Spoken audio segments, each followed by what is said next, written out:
No document in world history so changed the world for the better as did the Ten Commandments. Western civilization, the civilization that developed universal human rights, created women's equality, ended slavery, created parliamentary democracy, among other unique achievements, would not have developed without them. As you will see when each of the Ten Commandments is explained, these commandments are as relevant today as when they were given over 3,000 years ago. In fact, they're so relevant that the Ten Commandments are all that is necessary to make a good world, a world free of tyranny and cruelty. Imagine for a moment a world in which there was no murder or theft. In such a world, there would be no need for armies or police or weapons. Men and women and children could walk anywhere at any time of day or night without any fear of being killed or robbed. Imagine further a world in which no one coveted what belonged to their neighbor, a world in which children honored their mother and father and the family unit thrived, a world in which people obeyed the injunction not to lie. The recipe for a good world is all there in these 10 sublime commandments. But there is a catch. The Ten Commandments are predicated on the belief that they were given by an authority higher than any man, any king, or any government. That's why the sentence preceding the Ten Commandments asserts the following: God spoke all these words. You see, if the Ten Commandments, as great as they are, were given by any human authority, then any person could say, "Who is this man Moses? Who is this king or queen? Who is this government to tell me how I should behave?" Okay, so why is God indispensable to the Ten Commandments?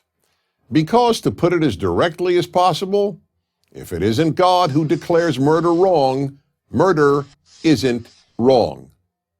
Yes, this strikes many people today as incomprehensible, even absurd.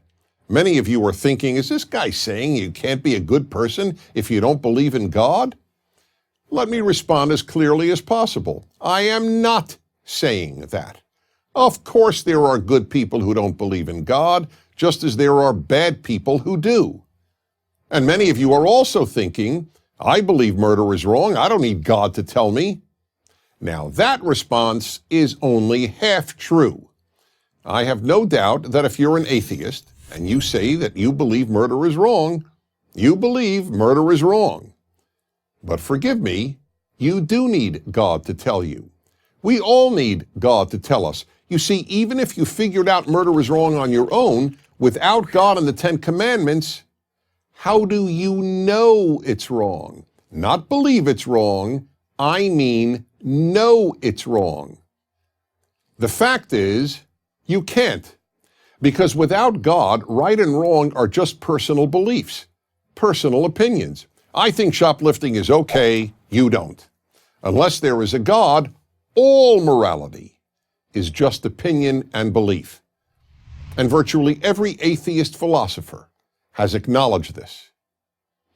Another problem with the view that you don't need God to believe that murder is wrong is a lot of people haven't shared your view. And you don't have to go back very far in history to prove this. In the 20th century, millions of people in communist societies and under Nazism killed about 100 million people. And that doesn't count a single soldier killed in war. So don't get too confident about people's ability to figure out right from wrong without a higher authority. It's all too easy to be swayed by a government or a demagogue or an ideology, or to rationalize that the wrong you're doing isn't really wrong. And even if you do figure out what is right and wrong, God is still necessary. People who know the difference between right and wrong do the wrong thing all the time. You know why? Because they can. They can because they think no one is watching. But if you recognize that God is the source of moral law, you believe that He is always watching. So even if you're an atheist, you would want people to live by the moral laws of the Ten Commandments.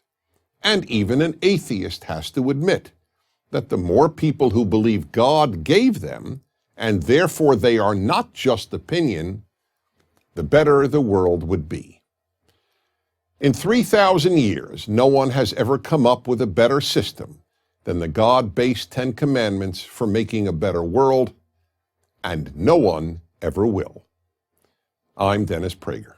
Join Prager University, subscribe to our YouTube channel, and sign up for free at prageru.com.